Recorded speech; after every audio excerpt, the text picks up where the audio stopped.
Welcome to the intersection of technology, cybersecurity, and society. Welcome to ITSP Magazine Podcast Radio. You're about to listen to an episode of Tech Done Different podcast with Ted Harrington. Do you follow the pack or challenge the status quo? Join Ted as he explores how to succeed by going against conventional wisdom. You'll hear leaders in technology and security tell stories about how they achieve their success by doing things differently. Knowledge is power. Now, more than ever. CrowdSec, the collaborative and open source cybersecurity solution. Analyze behaviors, respond to attacks, and share signals across the community for free. Let's make the internet safer together. Learn more at crowdsec.net.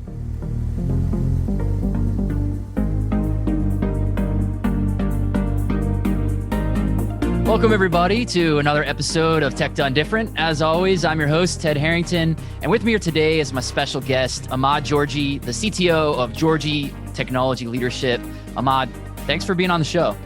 Hey, man, it's a pleasure to be here. Excited. Yeah. Those of us who are listening can't see it, but those who are watching can. You are wearing an epic Zelda t-shirt right now. I mean, legend. Gotta represent, man. Every time I wear it, I get comments outdoors, so it's a good thing.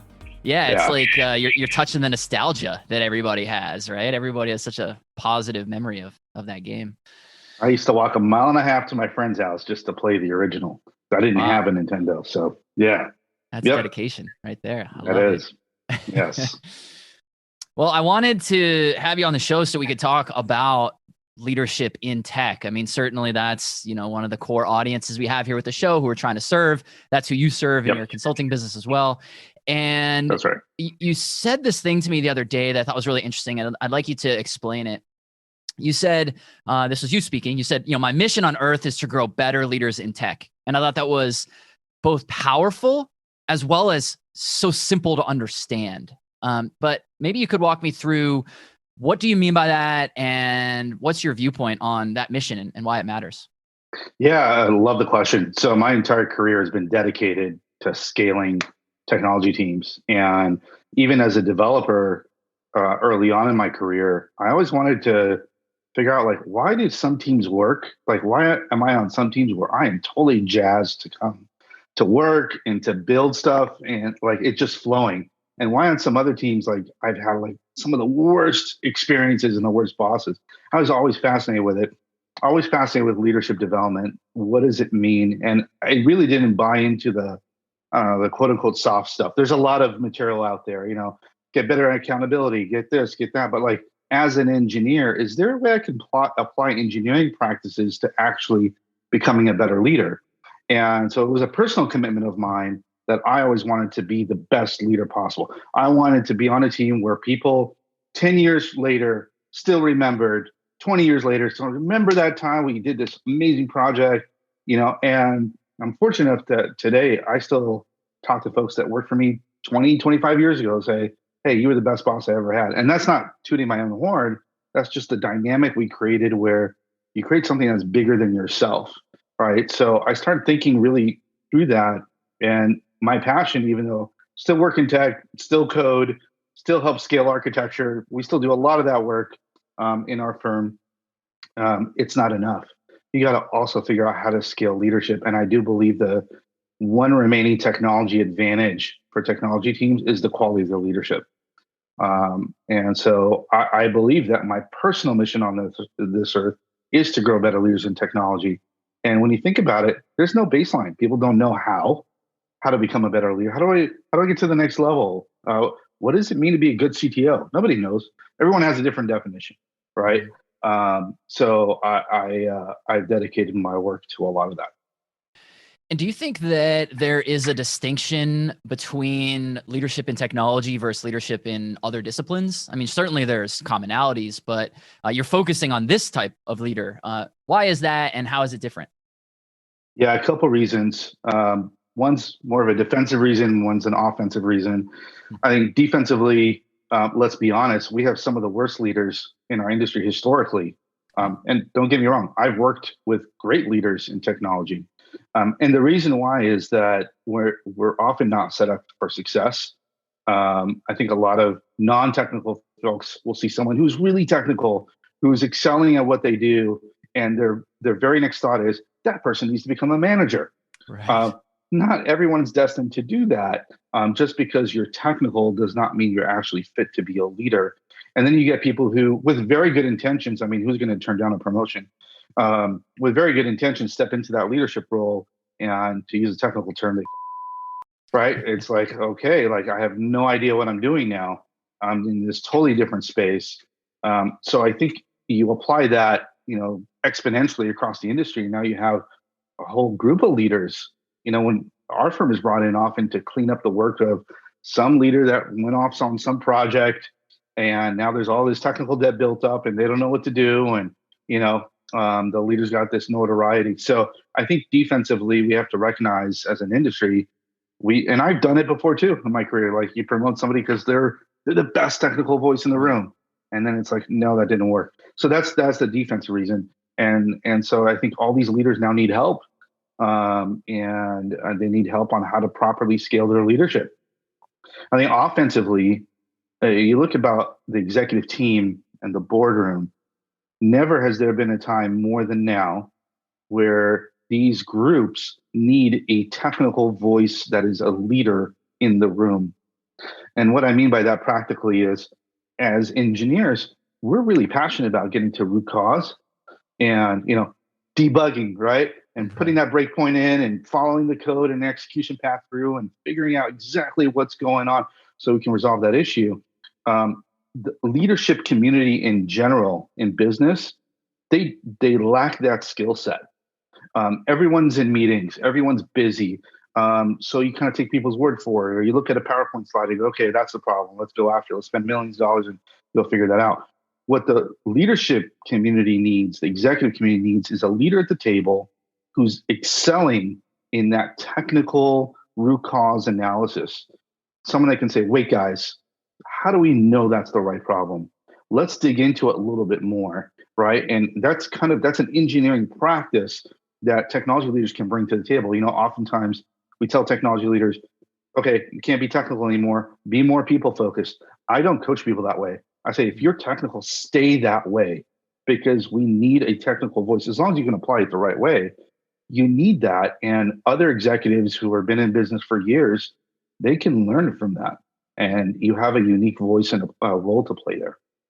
Yeah, so I want to dig into this idea that I've seen play out myself many, many, many times. This idea that, the person who's like the best player on the team becomes the leader because they're the best player in the team. I mean, like that goes back to high school, right? That's literally how the captain of the team was voted, right? And now here are in the workplace, and even people who aren't athletes follow that sort of same model. But what's really interesting, if I break apart what I'm hearing you say, it sounds like there's sort of two parts to that challenge. So one is, how do we develop leaders?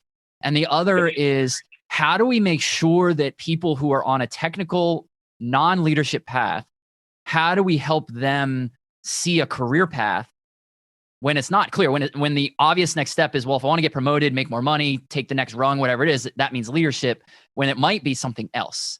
So how do we resolve those two sides to the problem? All right, that's a lot to unpack. So I think the first thing you asked is, how do we grow leaders, right? Mm-hmm.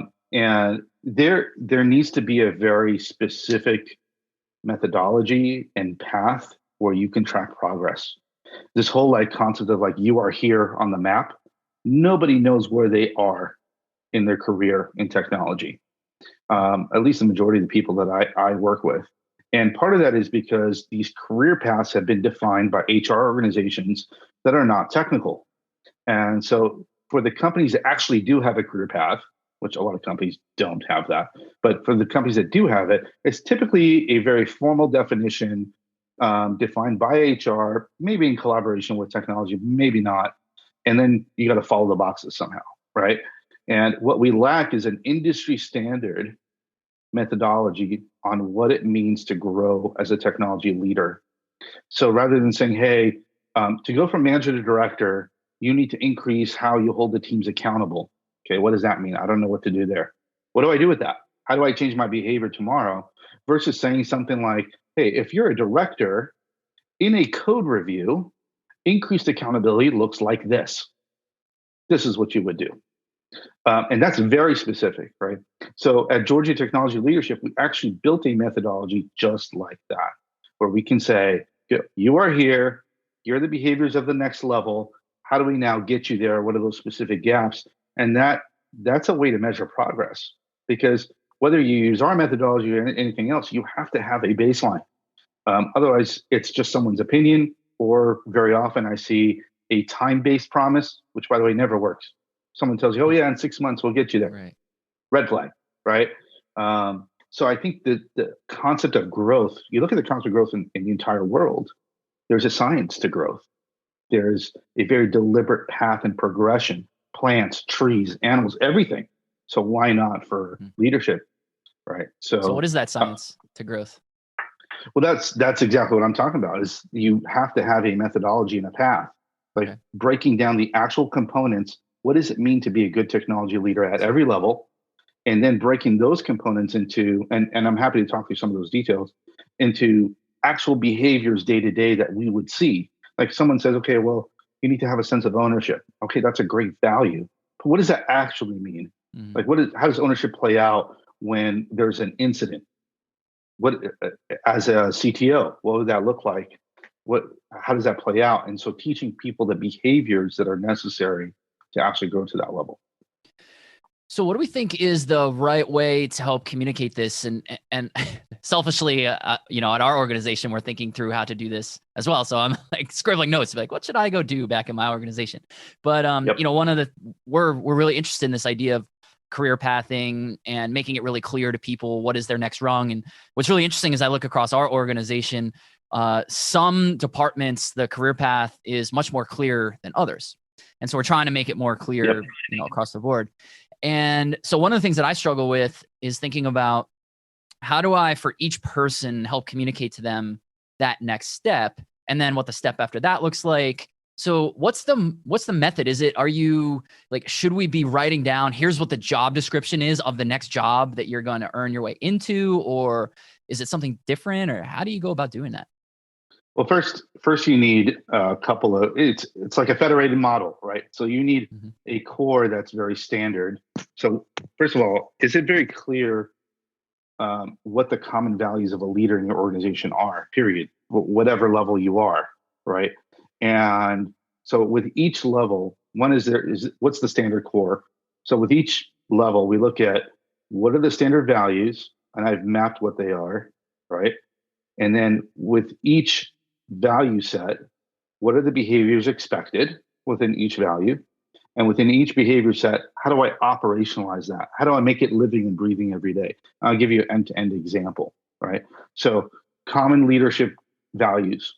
For us in our organization, the number one value is ownership, which is, hey, I expect that you're going to be accountable, not just for your work, for your team's work, the entire company. Like, you don't get to be a fan in the stands. We're always on the court playing the game. We're all on the same team. If somebody fails, you don't get an opportunity to point the finger and go, I can't believe that shot that Ted took. Can you believe, what is he doing? You don't get to do that when you have this value of ownership. There are certain behaviors that play out as a result. But the way we operationalize that, one way we do tactically, and I do this with my clients too, is at the end of every retro, we just do a very quick fist of five, and we rate the leader against the value. So we say, hey, how did Ted do against ownership this last sprint? Ready? 1, 2, 3, go. 5, 4, 3, whatever, right? And it's nothing that goes into a performance review, but everyone knows it's a feedback loop, and it makes it living and breathing. It takes the values off the wall and off the poster and off the email into something that's living and breathing, where the leader knows, hey, every retro, I'm going to get rated. The team knows that, so they know that we actually live and breathe servant leadership, and we take this very seriously. So I'm just giving you an example of, like, here's how it play out, and then here's how we make it real on a day-to-day basis. Yeah, I like that real-time sort of and maybe less formalized feedback loop, right? It's not the anxiety that might go into periodic review or whatever. Yeah, that's powerful stuff. And one of the things I've noticed too, I'm curious to your thought on how this plays out. But I've seen in our organization and in other organizations too, when there's a high performing leader and there's feedback sought for that high performing leader, and people are generally happy, and they're like, you did a great job. Or, Yep. well, basically, let's paint that as a scenario. You did a great job. But that leader still needs to keep growing. And one of the things I've seen that people do to overcome that, like, you did a great job and thus there's no feedback, is to say something like, it sounds like you measured on a scale of 5. So, hey, if I'm a 4, there's no improvement you're suggesting. What would it take for me to get to be a 5? Is that part of what you think it requires in order to have an effective feedback loop? Absolutely. You want to know what it's going to take to get to the next level. And sometimes it's a balancing act. Ed. It's like, is it really worth it to get to the 5? Like, am I at the point of diminishing returns? For a leader that's really good, like I'm working with one right now, he's doing a great job, right? But he keeps asking, hey, how do I get to a 5? How do I get to a 5? Instead of, maybe what's my next growth path? Maybe it's time not to get to the 5. Maybe it's time to get to CTO. Maybe that's his next path, right? Mm-hmm. So I think it depends on what the question is, where they're placed. And part of it is, as a leader, are you doing the work to know your people very well? Where you're coaching them through very specific situations. You're seeing how it plays out. Where are they a 4? And where sometimes they might be a 5 in some situations, right? But are you doing that work to know that, and then to know the opportunities in the organization, and then be able to match the two and go, okay, I think you'd be fit here. I think this is the next uncomfortable spot for you. Let's go try that out, right? Yeah, I love that idea of constantly pushing ourselves and especially growing leaders into these areas of discomfort, because that's, you're only going to grow where you're uncomfortable. So that's right. Would the argument then be that anytime a leader reaches a 4 out of 5 rating, that's the time to say, and it's time to kick your butt into the next, even if you want to get 5 out of 5, like that is not what you're going to start growing in? Or is that oversimplifying the way to think about it? There's a lot to it. I believe that you never wait till that time to talk about the next level. And I learned that lesson early in my career. I was a developer. I was working for a pretty big company, and they had a mentoring program, right? I had a mentor who was older, experienced executive, and we had our first mentoring session, her and I. And, I'm developing all day, all night. I'm happy. I don't want to grow. I had no concept of that. And she sort of said, hey, okay, so what's your next step? And I'm like, I don't know, keep coding, and then she pushed. And so just to kind of satisfy her, I said, well, maybe I'll be a manager one day. Yeah, I didn't really believe that. And I never forgot, like, without flinching. This moment was like 30 years ago. I never forgot it. Without flinching, she looked at me and she said, why not CTO? And I was like, oh yeah, what? Like it blew my mind, and I had the opportunity to reconnect with her recently and thank her because it made me start thinking, like, I am thinking too small right now. Mm-hmm. And so if she had waited till I was a 4, I probably wouldn't have had such a powerful experience. So I think as a leader, you also have to have a vision for your people to guide them, to push them and help them to dream. Hey, you could do even more than you think. Check this out. And then it's up to them, obviously, to respond and to pursue that path. But I never forgot that lesson. That's a really powerful story. I love I felt like I was there in the room with you, having that moment. So that was, thank you for sharing that. That was really cool. So how should a leader who's responsible for growing more leaders, how should this person think about allocation of their time? And let me ask the question maybe slightly differently. In the assumption baked into that question is that a leader should not be applying their time evenly to everybody, because low performers, that same amount of time is going to not produce the same result as if you invest that time in a high performer. That's my belief. And so I guess first question is whether or not you agree with that. But if that's true, and we should be focusing our efforts where the return will be highest on the highest performing leaders, how do we determine that? So I guess 2 questions. 1, do you agree with the way I just laid it out? Yes or no, and obviously feel free to disagree. And then 2, if that's true, how do we think about it? Yeah, I'm going to give you a bit of a paradox. I'm really passionate about this particular question. So you always start with at least half your time on people. That's my rule of thumb. And we do this exercise, by the way, it was done for me early in my career too, where everybody you talk to says, of course I value people. I spend lots of time with people. I actually have them measure their calendar for a week. So everyone I talk to says, of course I value people. And then you like look at the actual allocation of time, you find, oh, I only spend about 10% of my week on people. Yeah. Okay. So how are you going to get growth out of that? You put 10% to anything in the world, they're not going to grow tangibly. Nothing's going to grow like that. So it's got to be at least 50%. And then you've got to adjust. If, like you said, you have a non-performer who continues to show that, then you can start to adjust that time over time. But I think the paradox here is that I always believe that when you invest in that, you're not going to the next performance review. You're building a lifestyle and a flow of leadership growth. That's your responsibility. Not, hey, how do I get them to the next level? How do I get through that? Wrote the performance review, got through that. Dug up some examples. Okay, on to next year. Your responsibility is to uncover what I call the hidden gems in a company. And the hidden gems are people, could be code assets too, that have been discounted, that haven't been put in the right positions. I mean, I cherish the parts of my career where we didn't add a single person to the team, and that team was low performing, and we did some incredible, just being able to change things, change environment variables, dig into what their talents are, what the blockers are. But that only comes with investing that time, that half the time. On the flip side, everyone I've ever fired, I should have fired 3 months earlier. Yeah. So, so you have this kind of paradox, but you don't know that until you actually invest the time. So I do think that you've got to invest at least half the time into your team. Yeah, that's a really good benchmark for people to think about, because I bet you probably most people listening to this are like, hey, I know I totally invest time in people, and then think about, like you said, well, what's on your calendar? And I think even the most people-oriented leaders probably don't even come close to that number. Well, I learned a lesson similar to what you just described several years ago. And what I tried to do then as a result, I was like, I know that what's not going to be possible for me is just, hey, I have an extra 30 minutes right now. Let me go pop into someone's office, because those extra 30 minutes don't exist.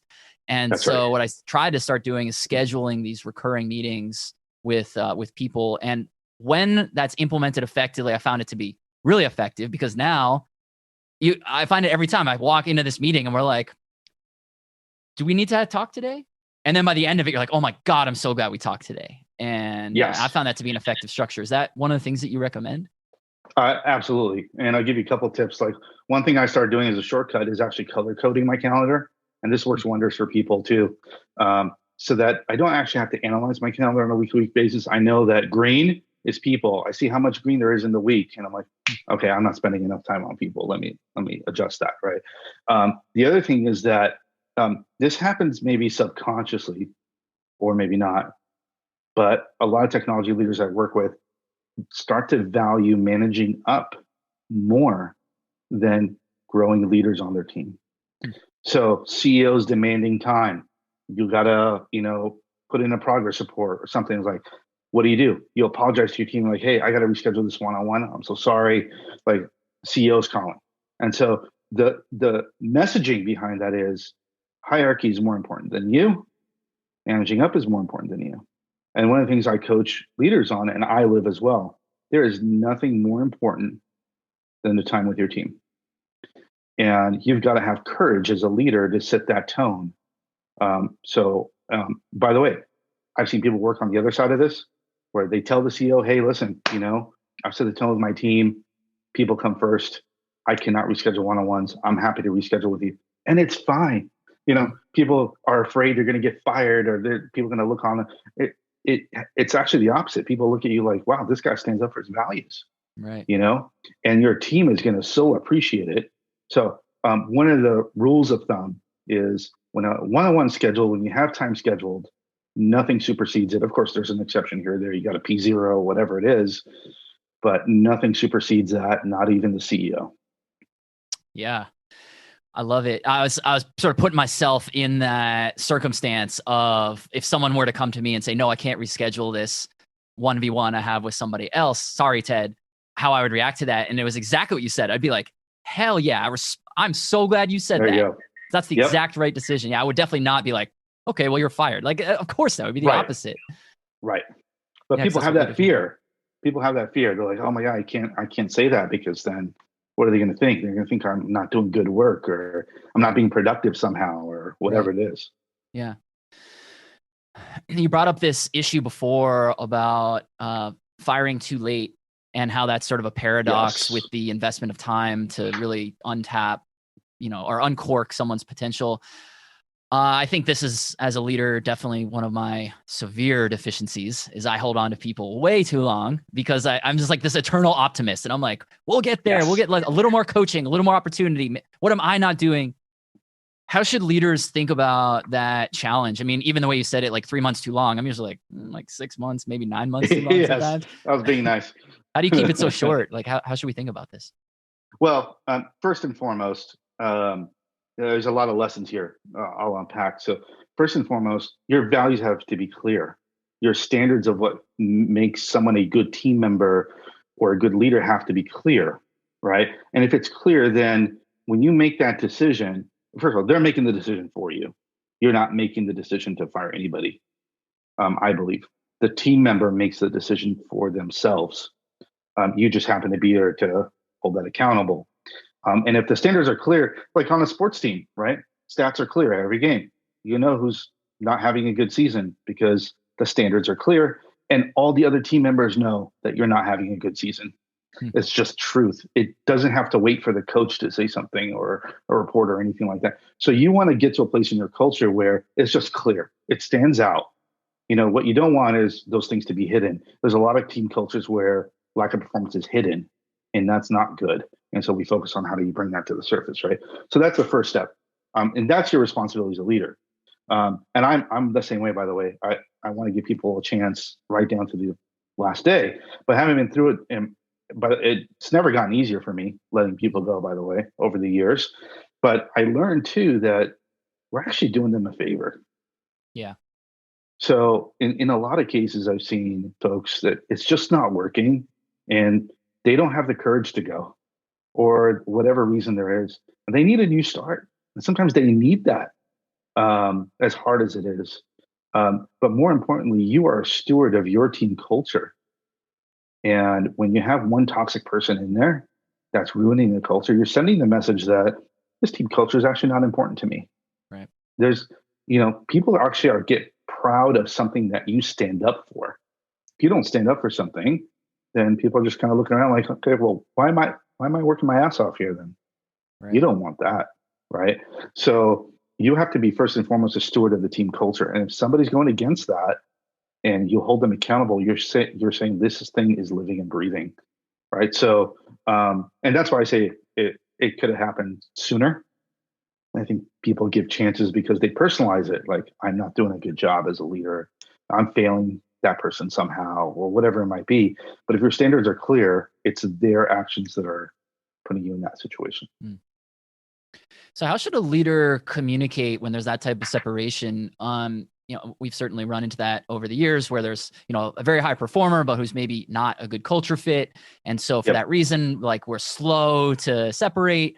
And then once we do separate, now we struggle with this because we want to make a point out of it to everybody to say like, hey, that person that we just separated with, here's why that matters. But on the other hand, you're like, should we really be talking company-wide about personnel issues like that? Both not just legally, but also like, I don't know, the ethics of it feel weird. How should a leader think about that when that type of situation arises? Yeah, a lot of people think of it like, when you discipline your kid, you're like, I'm going to do it in front of all the other kids so they know like this is wrong. Yeah. I don't buy into that. So, and the reason why is, again, if your leadership standards are clear, your team culture is clear to everybody in terms of what does it take to be high performing on a daily basis. You don't need to make an example out of it. People just know. If you let that person go, they're like, yep, knew that. I've been seeing that for a couple of weeks now.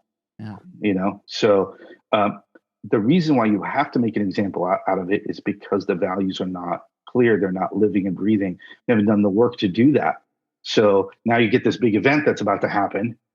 where you're going to terminate someone, and we focus on what? The communication plan. How are we going to talk about this team? Okay, we're going to send an email out there. We're going to have a conference call. We're going to do this. And then, it's like, we should already be communicating all that, I do believe, though, in send-offs that are respectful. Yeah. And, I think that's important, because even if it's clear that someone does not belong on the team and you're going to let them go, your high performers are watching how you depart somebody. Mm-hmm. Because they're going to be like, hey, maybe that's going to be me one day. Like, are our values in action just when things are good, or do they continue to be consistent when things are uncomfortable? Well, as we wrap up here, I'd love to get your, the takeaways for people on this idea of defining our leadership standards. So if you were going to, sit down with a member of our audience today and say, okay, you need to define your leadership standards. Here's how you do it. What would you say? Yep. Oh man, that's a whole nother conversation altogether. So like I said, we have a model and methodology around this, but very quickly, we talked about the value of ownership as a leader, right? You're a problem solver, not a problem reporter. You focus on problem solving. And to me, culture is just the stories that you tell every day. Spend your day bitching and moaning. That's your contribution to the culture. So this sense of ownership is about, I have a personal contribution to the culture and to how we solve problems and make decisions. The second is, you got to have an engineering mindset. Like on technology teams, I don't believe in opinions. Opinions don't belong around the table. Opinions belong at the bar after work.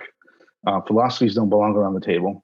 You don't say, hey, I read an article about this cool thing. You say, I read an article about this cool thing and I went and tried it and I POC'd it. Let me show you the results. And I've thought about how we could apply it. Let me walk you through that. Anytime someone brings something up and says, oh, I don't think that's going to work. I'm like, really? Can you show me on the screen? 99% of the time, people can't show it. Mm-hmm. So part of I think one of the required values of an engineering leader is that you can show it. You focus on the engineering. You focus on the technical competence. Not, I don't know how many teams that I've worked with where somebody just says, well, that'll never work. And then people spin up all these meetings to try to convince the person. Like, you don't have to convince the person. They just said some words, which are meaningless. And until they can prove something, we're not going to take any action because our team's capacity is precious, right? So there's this concept of saying, prove it, and being okay that everyone's got to prove it. Anyway, so those are a couple, but there's a couple more.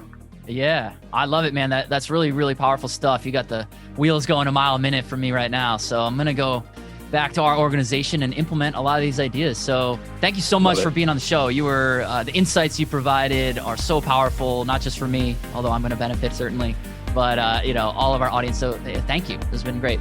Anytime, Ted. Love what you're doing. Awesome.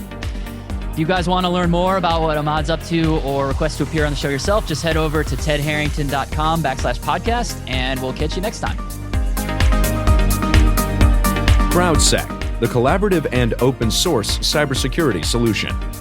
Analyze behaviors, respond to attacks, and share signals across the community for free. Let's make the internet safer together. Learn more at crowdsec.net. We hope you enjoyed this episode of Tech Done Different podcast with Ted Harrington. If you learned something new and this conversation made you think, then share itspmagazine.com with your friends, family, and colleagues. If you represent a company and wish to associate your brand with our conversations, sponsor one or more of our podcast channels. We hope you will come back for more stories and follow us on our journey. You can always find us at the intersection of technology, cybersecurity, and society.